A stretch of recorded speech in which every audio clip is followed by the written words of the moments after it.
Hello friends, ഞാൻ ഷീബ ജെസി. പുതിയൊരു വീഡിയോയിലേക്ക് എല്ലാവർക്കും സ്വാഗതം. ഇന്ന് വ്യത്യസ്തമായ രുചിയിലുള്ള ഒരു ബീട്രൂട്ട് തോരൻ റെസിപ്പി ആയിട്ടാണ് ഞാൻ വന്നിരിക്കുന്നത്. അപ്പോൾ ഇതിന് ആ പ്രത്യേക രുചി കൊടുക്കാൻ ചേർത്തിരിക്കുന്ന ഇൻഗ്രീഡിയൻസ് എന്തെല്ലാമാണെന്ന് നോക്കാം. അപ്പോൾ റെസിപ്പിയിലേക്ക് പോകാം. ഇതിനായിട്ട് ഞാൻ ബീട്രൂട്ട് തൊലിയെല്ലാം കളഞ്ഞ ശേഷം ചെറിയ കഷ്ണങ്ങളാക്കി അരിഞ്ഞെടുത്തിട്ടാണ് ഈ ചോപ്പറിലേക്ക് ഇട്ട് കൊടുത്തിട്ടുള്ളത്. അപ്പോൾ ഈ ഒരു വലുപ്പത്തിൽ കഷ്ണങ്ങളാക്കി എടുത്തിട്ടുണ്ട്. ഇനി ഞാനിത് കുക്കറിൽ വേവിക്കുന്നതുകൊണ്ട് അതിലേക്കാണ് ചേർത്ത് കൊടുക്കുന്നത്. ഇതിന് ഇച്ചിരി വേവ് കൂടുതലാണല്ലോ. അപ്പോൾ അരിഞ്ഞെടുത്ത ശേഷം ഏകദേശം 2 കപ്പോളമാണ് ബീട്രൂട്ട് ഉള്ളത്. ഇനി അതിൻ്റെ കൂടെ ഞാൻ 1/2 ടീസ്പൂൺ മഞ്ഞൾപ്പൊടിയും 1/2 ടീസ്പൂൺ കുരുമുളക് പൊടിയും പാകത്തിന് ഉപ്പും കൂടെ ഇട്ട് കൊടുത്തിട്ടുണ്ട്. ഇനി ഇത് വേകാൻ ആവശ്യമായിട്ടുള്ള ഏകദേശം ഒരു 1/4 കപ്പിൽ കുറവ് വെള്ളമാണ് ഒഴിച്ചു കൊടുത്തിട്ടുള്ളത്. അപ്പോൾ അതുകൂടെ ഒഴിച്ചു കൊടുത്ത് നമുക്കൊന്ന് മിക്സ് ചെയ്ത് കുക്കർ മൂടിയിട്ട് ഒരു 2 വിസിൽ വരുന്നത് വരെയാണ് ഞാനിത് എടുത്തിട്ടുള്ളത്. ഇനി കുറച്ച് വെള്ളം കൂടിക്കഴിഞ്ഞാലും പ്രശ്നമൊന്നുമില്ല. ബാക്കി വരുന്ന വെള്ളം നമുക്ക് അടുത്ത പ്രോസസ്സിലേക്ക് പോകുമ്പോൾ അത് നമുക്ക് വറ്റിച്ചെടുക്കാൻ സാധിക്കും.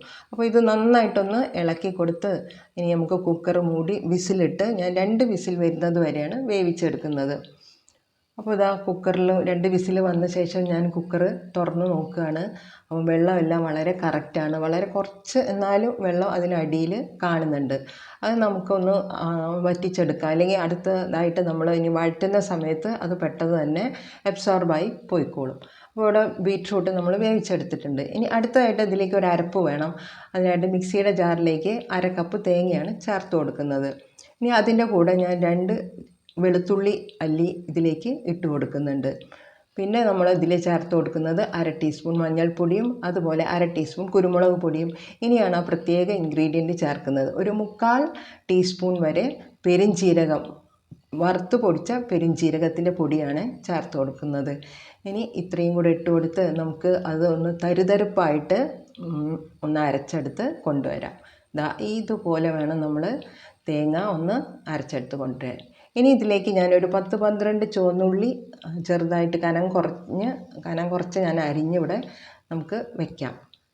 ഇനി അടുത്ത് നമുക്ക് കടായി ചൂടാക്കി അതിലേക്ക് 2 ടേബിൾ സ്പൂൺ വെളിച്ചെണ്ണ ഒഴിച്ചു കൊടുക്കണം. വെളിച്ചെണ്ണയ്ക്ക് വില കൂടുതലാണെങ്കിലും ഈ വെളിച്ചെണ്ണയിൽ ഉണ്ടാക്കുമ്പോഴാണ് അതിന് നല്ല ടേസ്റ്റ് വരുന്നത്.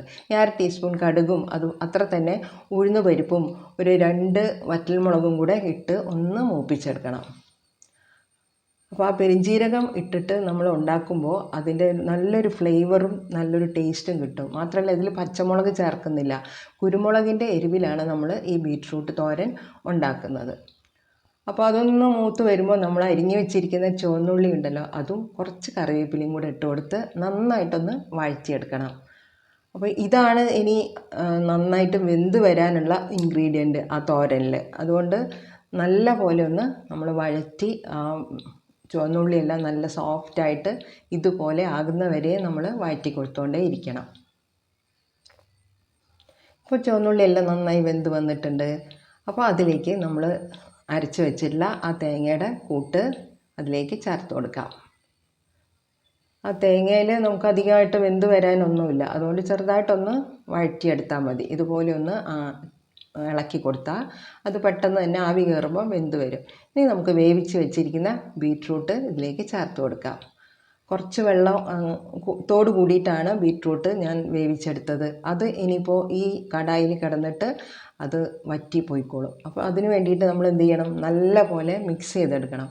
ആ തേങ്ങയുടെ കൂട്ടും ചുവന്നുള്ളി വഴറ്റിയതെല്ലാം ആ ബീറ്റ്റൂട്ടിലേക്ക് നന്നായിട്ട് മിക്സായിട്ട് വരണം. അപ്പോഴാണ് അതിന് നല്ല ആ ടേസ്റ്റ് കിട്ടുന്നത്. തേങ്ങയിലാണല്ലോ നമ്മൾ പെരുംജീരകത്തിൻ്റെ പൊടിയും കുരുമുളകിൻ്റെ പൊടിയൊക്കെ ആഡ് ചെയ്തിട്ടുള്ളത്. അപ്പോൾ ഇത് നല്ല പോലെ നമുക്ക് മിക്സ് ചെയ്തുകൊണ്ടേ ഇരിക്കണം. ലോ ഫ്ലെയിമിൽ വെച്ച് ചെയ്യുന്നതാണ് നല്ലത്. ഇനി കാര്യമായിട്ട് വേവാനൊന്നുമില്ല. ഇനി ഒന്ന് ജസ്റ്റ് ഒന്ന് ആവി കയറിയിട്ട് വെന്ത് വന്നാൽ മതി. ഇനി ഉപ്പ് നമ്മൾ ബീറ്റ്റൂട്ട് വേവിക്കുമ്പോൾ കുറച്ച് ഉപ്പ് ഇട്ട് കൊടുത്തിട്ടുണ്ട്. അപ്പം ബാക്കി നമുക്ക് ആ കൂട്ടിലേക്ക് വേണ്ട ഉപ്പ് മാത്രം നോക്കിയ ശേഷം മാത്രം ഇട്ട് കൊടുക്കുക. ഞാനിവിടെ ഒരു 1/4 ടീസ്പൂൺ ഉപ്പും കൂടെ കൂടുതലായിട്ട് ചേർത്ത് കൊടുത്തിട്ടുണ്ട്.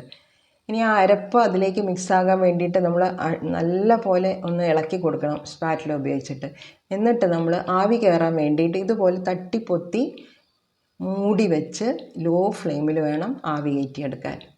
ഇടയ്ക്കൊന്ന് തുറന്നിട്ട് ഇതുപോലെ വീണ്ടും ആ സ്പാറ്റില കൊണ്ട് താഴെയുള്ളത് ഭാഗങ്ങളെല്ലാം മുകളിലോട്ട് വരുന്ന രീതിയിൽ ഒന്നുകൂടെ നല്ല പോലെ ഒന്ന് ഇളക്കി കൊടുക്കാം. ചിലപ്പോൾ അരപ്പെല്ലാം എവിടെയെങ്കിലും മിക്സ് ആകാതെ കിടക്കുന്നുണ്ടാവും. അതിന് വേണ്ടിയിട്ടാണ് അടിയിൽ നിന്ന് ഇങ്ങനെ കോരി മേളിലോട്ട് ഇട്ട് കൊടുക്കണം എന്ന് പറയുന്നത്. ഇനി ഒന്നുകൂടെ നമ്മൾ ഇതുപോലെ നന്നായിട്ട് ഇളക്കിയ ശേഷം നേരത്തെ ചെയ്തതുപോലെ ഒന്ന് തട്ടി പൊത്തിയിട്ട് ഇങ്ങനെ മൂടി വെച്ച് കുറച്ച് ഒരു 2 മിനിറ്റ് നേരം കൂടെ നമുക്കൊന്ന് ആവിയിൽ വേവിച്ചെടുക്കാം. ഇപ്പോൾ തോരൻ ഇവിടെ റെഡിയായി കഴിഞ്ഞിട്ടുണ്ട്. ഇതിൽ നിന്ന് നല്ല ആവി വരുമ്പോൾ തന്നെ നല്ല പെരുംജീരകത്തിൻ്റെ മണമാണ് മുന്നോട്ട് വരുന്നത്. കൂടാതെ കുരുമുളകിൻ്റെ ആ ചെറിയ എരിവും ഒക്കെ ആകുമ്പോൾ എല്ലാവരും കഴിക്കും. കുട്ടികൾക്കൊക്കെ വളരെയധികം ഇഷ്ടപ്പെടും. പിന്നെ റെസിപ്പി ഇഷ്ടമായ എനിക്കൊരു ലൈക്ക് തരാൻ മറന്നു പോകരുതേ. പുതിയതായിട്ട് ആരെയും കാണുന്നുണ്ടെങ്കിൽ സബ്സ്ക്രൈബ് ചെയ്യാനും മറക്കരുത്. അപ്പോൾ താങ്ക് യു ഫോർ വാച്ചിങ്.